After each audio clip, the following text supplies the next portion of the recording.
C'est un grand plaisir pour moi d'accueillir Steve Coll, qui est s'il vous plaît, qui est le directeur de l'école de journalisme de Columbia, celle qui porte le nom de Pulitzer. Depuis qu'il a été nommé Dean, il a à la fois continué à transformer l'école de journalisme de Columbia et en même temps remis l'accent sur ce qui est le cœur de ce que produit cette école, c'est-à-dire le investigative journalism. Et donc, il va nous en parler aujourd'hui. So it's my pleasure and honor to welcome Dean Steve Coll from Columbia University, who's going to talk about investigative journalism in the digital age. Merci beaucoup de l'accueillir. Thank you, Steve. Thank you, Bruno. Thank you.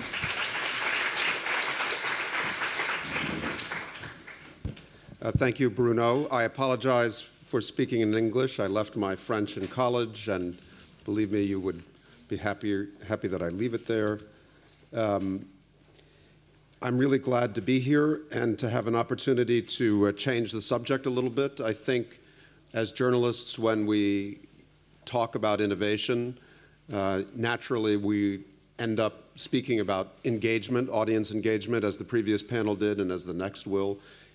We have to change our practices to follow technology and audiences, no question about it. And journalists have an interest in shaping the ethical and public interest practices of these changes. So that requires them to have the kinds of conversations that we just left off. We need to shape these innovations as professionals, not just as partners of platforms. And I think one of the ways that we can change or at least add to the conversation about innovation is to insist that whenever we talk about innovation, we also talk about new practices for public interest investigative reporting. And so I'm going to use my 20 minutes to highlight 4 areas of investigative reporting where computation and new approaches involving either mathematics or technology or both are producing really exciting work that I think represents modeling, a kind of model of what journalists can add to this transformation that we're in the midst of. So the 4 areas are in different stages of development, I think, as tools for investigative reporting. The first 2 I'm going to try to highlight are, I think, producing really strong work right now that journalists can learn from. Those involve reporting on algorithms, investigating algorithms, number 1. Number 2, the use of sensors, particularly to do environmental reporting, but not only environmental reporting. And then thirdly, I want to highlight the more experimental area of machine learning and artificial intelligence as a tool for investigative reporting.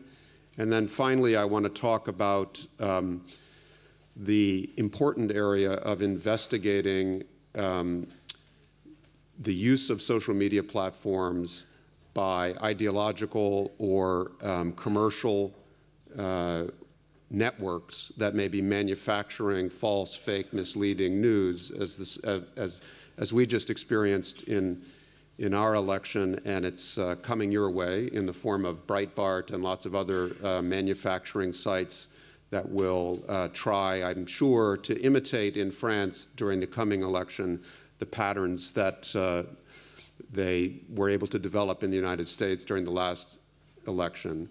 This is critically important. It's also an area where we know very little compared to the structure of change that's happening, particularly on Facebook, but not only there. So let me start with algorithms. Let me see if I can work this French keyboard without typing all the wrong letters. Okay. So algorithms, as you know, are increasingly a form of power in our society. Algorithms allocate resources. They allocate pricing on the basis of formulations that are usually held by private companies, but increasingly exercised by governments. So states today what price you pay for a pair of shoes depending on your postcode, but they're also used to allocate police resources or to provide analytical reports to judges who are carrying out sentencing recommendations. Algorithms have become an important source of police policy in the United States through something called predictive policing, where governments employ computer scientists to analyze data about crime patterns and to try to reallocate policing to neighborhoods based on what they think the data shows about forthcoming crime in the future. Now, this would normally be something of great concern to journalists. How do we know that the government's decision to allocate police to one neighborhood and not another is fair, is in the public interest?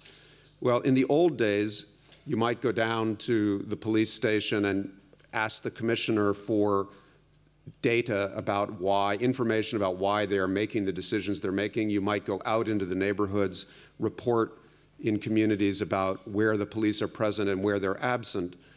And some of those techniques still matter. But the algorithm that is allocating policing in the United States is essentially not transparent. It's a black box. And often the only way as a journalist to investigate its assumptions, whether these are intended or not, is to do the math. And the only way to do the math is effectively to reverse engineer the algorithm. Since they won't share the code with you, you have to kind of work backwards from the outside. So this is an example of an investigation that probably the leading practitioner of algorithm accountability, as we call it now in the United States, is a woman named Julia Angwin. She used to be at the Wall Street Journal. She's now at ProPublica. She's quite a skilled computational journalist, both on the math side and on the journalism side, recognizing what a story is. So this is an investigation that she and some colleagues did that was published in May on ProPublica. It's called Machine Bias. And it's essentially an investigation of a similar algorithm that was used in the state, that is being used in the state of Florida to advise judges about sentencing when they are faced with offenders who have had repeat minor convictions, small crimes, and now they are being considered for a sentence after having committed 2 or 3 crimes. And the judge has a fair amount of discretion about how many years to give.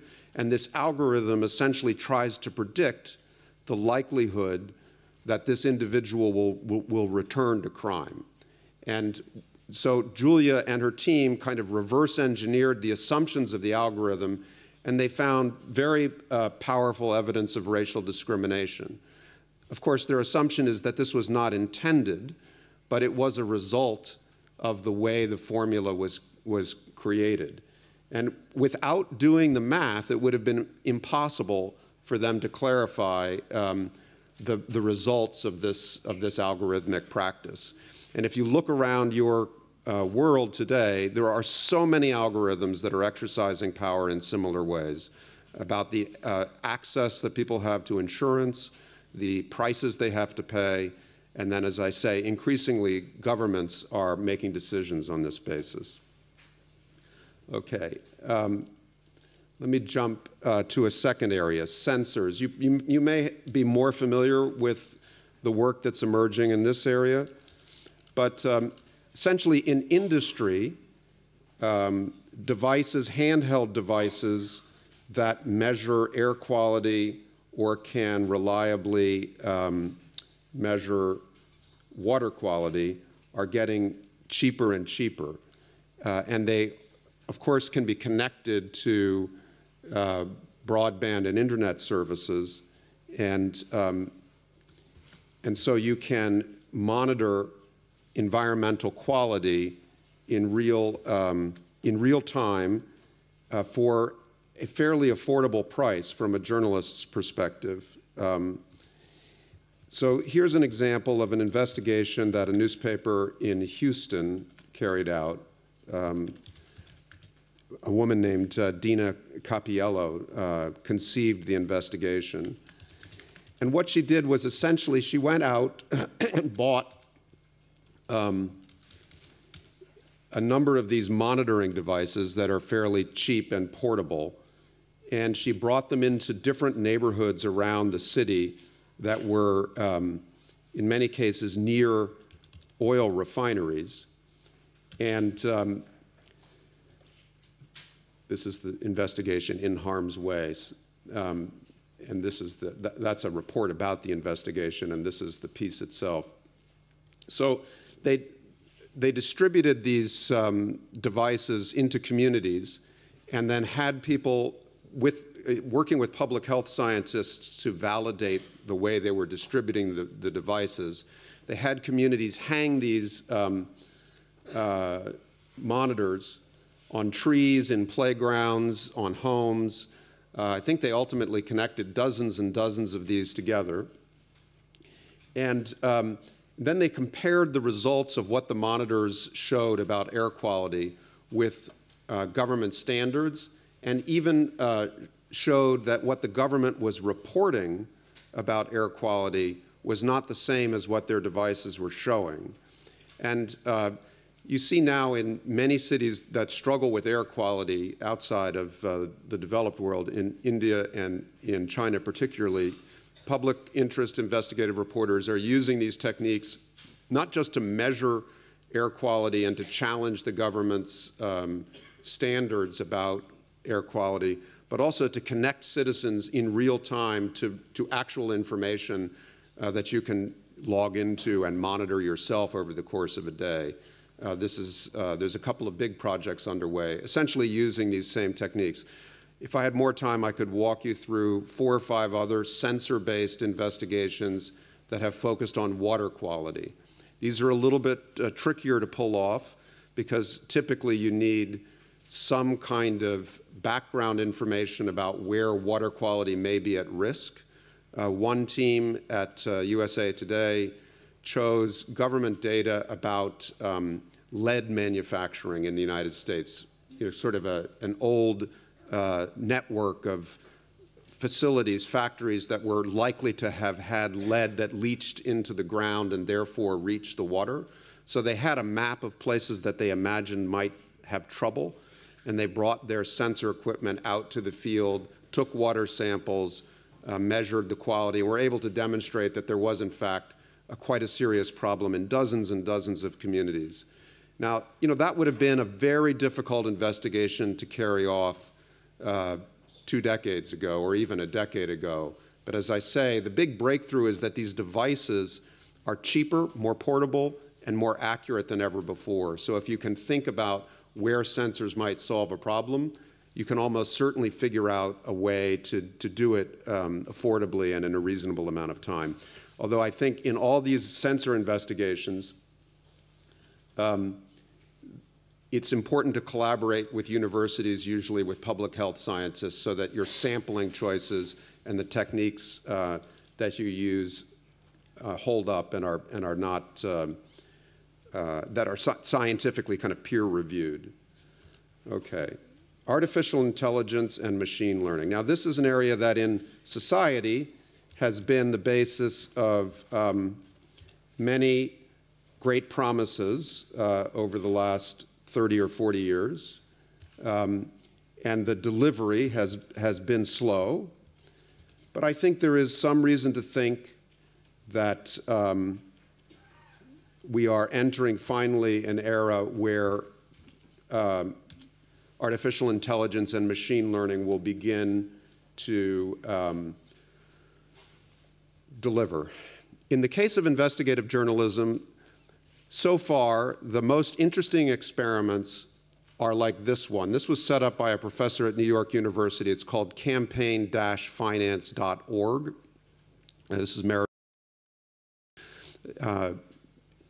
Essentially, the idea is that you take very large sets of data that are relevant to the public interest, and you write code that can crawl over the data and look for anomalies, for gaps, for signals that there might be a story here. Her experiment involves campaign finance data, essentially contributions to candidates for public office in the United States. And the idea was to write some code that would crawl over very, very large data sets looking for signals of journalistic interest. In this case, conflicts of interest or patterns of who donors are to particular candidates. Now, this is very complex work. It probably makes sense where you have big public interest data sets that are otherwise difficult to work with because they're just so large. Like all the campaign finance data that is required to be disclosed in the United States is just overwhelming. If you know what candidate you're interested in, you can find your way through it and usually gain some insights. But to have the ability through artificial intelligence to have a machine go out through all the data and look for signals and then come back to you as a journalist and say, we see 5 contradictions that you might want to look into. That's the promise of this kind of experimentation. There's another project that's underway at Columbia, similar aspiration, which is essentially to write an algorithm that would look over company disclosure data through the Securities and Exchange Commission, crawl over the whole mass of disclosures, looking for signals of fraud or accounting malpractice. So, as I say, this is at the beginning, but it's probably going to shape some of the best investigative work over the next 10 or 15 years, I would guess. So finally, in the spirit of having our good friends from Facebook with us today, I thought I would, as a good journalist, might take a little poke at them, even though they've been very kind to share the time with us. So I'm sure you've all been paying attention to the debates about fake news and the manufacture of that, both for commercial purposes and for ideological campaigning. And of course, the reaction of the chief executive of Facebook to the initial reports about fake news suggested, at least to me, because he didn't think initially that it was that it could have been a serious problem, and now Facebook is moving quickly to address the public concerns about this in the aftermath of the election. But it suggests, his initial reaction to me suggests that even Facebook itself internally may not have had much of an understanding about the structure of this kind of manufacturing of artificial sharing and artificial flows. And to me, speaking to journalists, what that implies is that as journalists, we have to figure out how to document what is going on in these closed systems. And it can be very difficult because Facebook is itself one giant set of algorithms that are not available for us to look at and to understand. That's part of their intellectual property. They hold it very close. It's a big black box.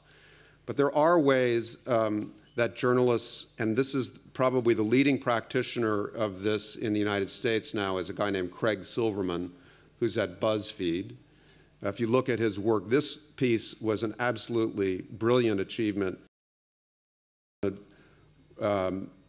Rather closely after the election, and it would have been great to have some of this. He did before the election on the same subject, but essentially he was able to use a tool. I'm going to go down to the bottom because if you look at fake news, you can find this link, and it's a story. I think it's worth reading the methodology that he used. Did in the end have a how we gathered taking a look. They did build their own code to do some of this.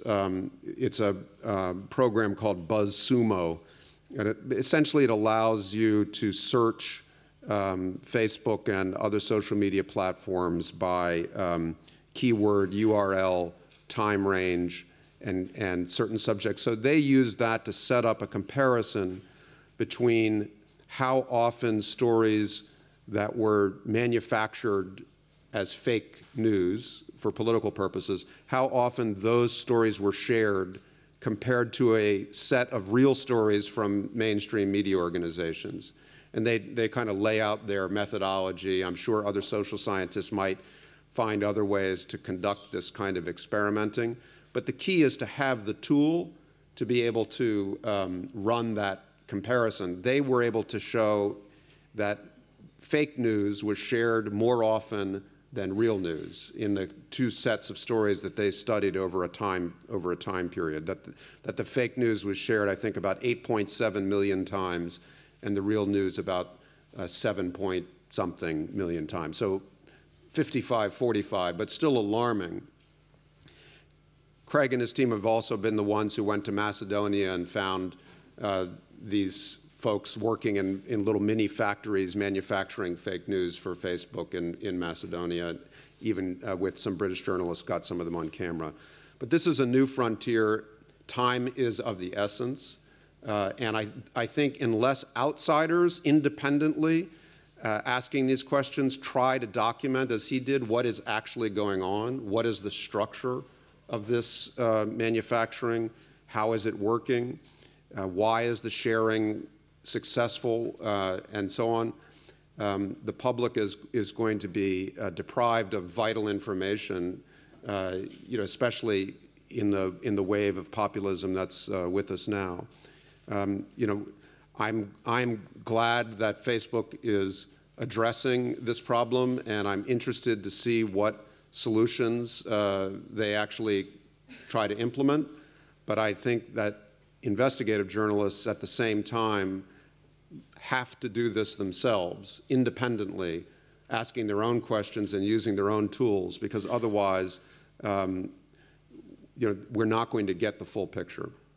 So I'm out of time, but thank you very much for listening.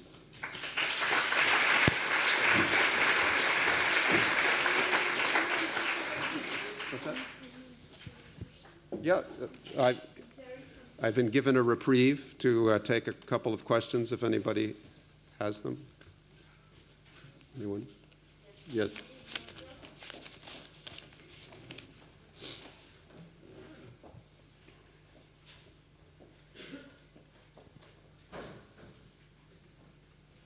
George Baroque City University in London. Steve, this is a slightly at one remove of what you said about Facebook, but like you, I'm glad they're addressing fake news and so on. But as I've watched them responding to this over the weeks, I'm puzzled by a mystery. It's a huge company. It's very rich. And I think we can safely assume that it employs quite a lot of really quite smart people. Time and time again, they fail to think forward about the problem they're about to fall into. Can you help explain this mystery to me? Well, I think it's fundamentally because they are a media company with problems of curation and working in the public interest, and yet they don't want to admit that they're a media company for business reasons, for cultural reasons, for philosophical reasons. And this tension has been bubbling. It's not just the fake news issue, but it's also, for example, they're smart enough to recognize a platform like Facebook Live, if they don't manage that carefully, could be misused by somebody on a shooting spree or any number of other bad actors, and then they would be judged on how well they had responded to that crisis, whether they had acted responsibly. All you have to do is, you can go through a whole list of professional ethical issues that arise when you have a role in the public square as a gatekeeper of public information. And the contradiction that Facebook has to resolve is that its business is based on the idea that they are not gatekeepers, but the market power that they've acquired and the fact that they are now the principal means of distribution of journalism, it makes it de facto that they are such a company. And at some point, they're going to have to resolve this. Those of us in journalism, we have our ideas about how they should do it. We think they ought to just accept that they are the public square and act with engaged interest about what ethical and professional practices that requires of them.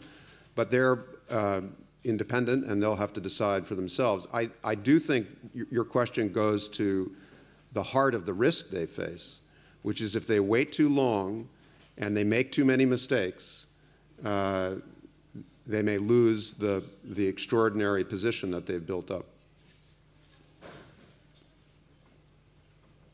All right? No one else? Hi, sorry, I'm here. Yes, yeah. I just had a question because at the School of Journalism, we were always talking about post-truth and how, as investigative journalists, we can push the truth forward. I was just wondering, do you have any insights on what we can do in the future to change that, to reach people better? Well, I mean, I know there's anxiety for good reasons that we're moving into a post-truth world, but I think really I don't see the evidence that would lead journalists to lose confidence in their role. I mean, I think if you look at the numbers of people who are engaged with diverse media, some large legacy companies, some new startups with lots of different sensibilities and ideas. If you add up the aggregate online audiences of the legacy media and the new groups, Vox, Vice, the rest, they're still overwhelmingly large. The problem is not, I don't think, the public's appetite for news that it can rely on, or at least that is based on the search for truth. The problem is creating an economic ecosystem in which that journalism can be paid for sustainably. That's part of what we're talking about here today. But the audience is there. The problem is that the dollars are draining away. And so if you look at the public's understanding of what journalism mattered in this last election cycle in the United States, it's exactly the same journalism that I'm sure the Pulitzer Committee and other bodies will recognize as the best of 2016. It was old-fashioned investigative reporting, a guy at the Washington Post who basically demonstrated that Trump had repeatedly lied about his charitable contributions by calling up the charities that he claimed to have given money to, by using Twitter, by using lots of other social media innovation to reach out to news sources. And he really was able to put on the record for the public to consider the gap between what the candidate was saying and what this journalist was able to document. And so there are a dozen other examples of superb reporting that did shape the public's understanding, and the audience for that work is there. That's why I think it's so important when we have these conferences and we talk about innovation that we combine the search for a sustainable business model and sustainable audience engagement strategies with a focus on the core public interest function that justifies the privileges that journalism sometimes requires from courts, from public opinion. If we don't keep demonstrating that what we're doing is distinctively valuable to our open societies, we'll lose those privileges. So it's not just about figuring out how to make the business work. It's about holding on to the constitutional role that journalism is designed to play, at least in our societies. So, all right, thank you.